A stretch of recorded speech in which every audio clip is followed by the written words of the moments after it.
Hello guys, this is Vinay here and today I'll be deliberating my first lecture on ancient history. Hope you like and love the same. So before any more Gyan, let's kick off with Vigyan. We all have studied history in a class 8, 9, 10 levels. So it's nothing a new thing which I'll be teaching you. You might have studied R.S. Sharma, Bipin Chandra. In those particular books, you might have studied this king has ruled that number of territories, ये राजा की इतनी सारी बीवियां थी. अब ये सारा बात उन ऑथर्स को मालूम कैसे चला? There can be basically two sources. First, they must have done a pure cut copy paste work or a pure compilation work. Second, they might have done their own research and development. So the entire sources of Indian history can be broadly divided into three categories: archaeological sources, literary sources, and foreigners' accounts. Archaeological sources can be further subdivided into three subcategories: inscriptions, numismatics, monuments. Literary sources into two categories: religious and non-religious literature. And we know that people basically from three countries came to India in huge numbers. They resided in India, they wrote about India, and again they went back. These were basically Greeks and Romans, the Chinese and the Arabs. Now, कुछ समझ में आया? So please explain me in details.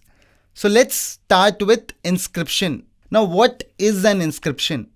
I'll simply say whatever is inscribed is known as inscription. Suppose I take a pen and I write on the walls of Qutub Minar, "When I love Sankita." So that would be an inscription.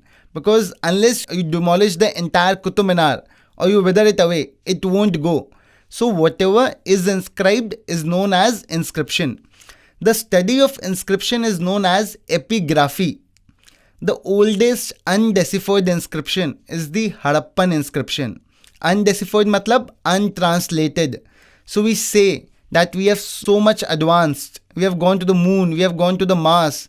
But actually shame on us. We haven't been able to decipher the language of our ancestors also.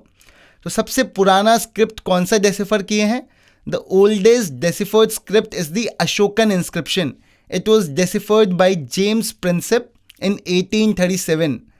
Now who's this James Princip? He's basically a servant of East India Company. One more point. An inscription is always inscribed within the territory of a particular ruler. Why? चाहे आप राजा हो, चाहे आप चक्रवर्ती राजा हो, चाहे आप सम्राट हो, no king has ever dared to go beyond his territory and put up his inscription in someone else's territory. Why? For a very simple reason. If I allow you to put up your inscription in my territory, it would mean I am the inferior king, you are the superior king. It would mean I have accepted your sovereignty. The second topic, numismatics. What is numismatics? The study of coins is known as numismatics. अभी जो दंगे फसाद का जो जड़ है, ये रुपया पैसा, ये पैदा ही कब हुआ? We know that there was no evidence of coins in Paleolithic age, in Mesolithic age, in Neolithic age, in Chalcolithic age, Harappan civilization, and early Rigvedic period. So how did people used to transact among each other? Simply through barter form of exchange. So when did this coin actually appeared? The coin made its earliest appearance in the later Vedic period in the form of Nishaka. What is Nishaka? Nishaka is simply a lump of gold. I have one Nishaka, I give you one Nishaka and you give me 10 cows or equivalent. The coins were first introduced in the 6th century BC by the Nandas. That point of time, the coins were known as Panch Mark coins or Panna or Kharshapna. The metal constituent was 95% silver and 5% copper. अब ये problem है कि इतना मुश्किल नाम याद कैसे होगा? Punch mark, पन्न, खरशपन.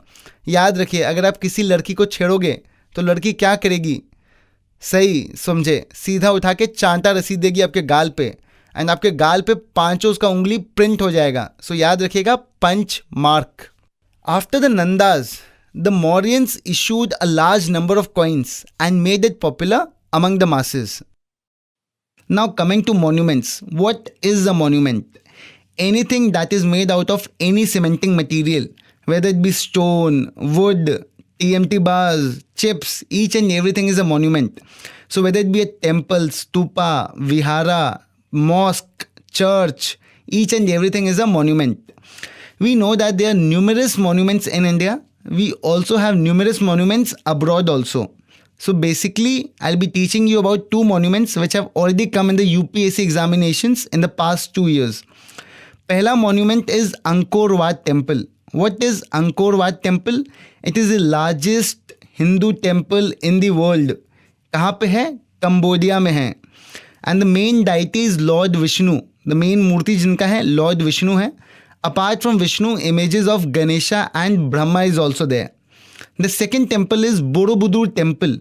Where it is? It is in Java, Indonesia, and it is dedicated to the Mahayana sect of Buddhism.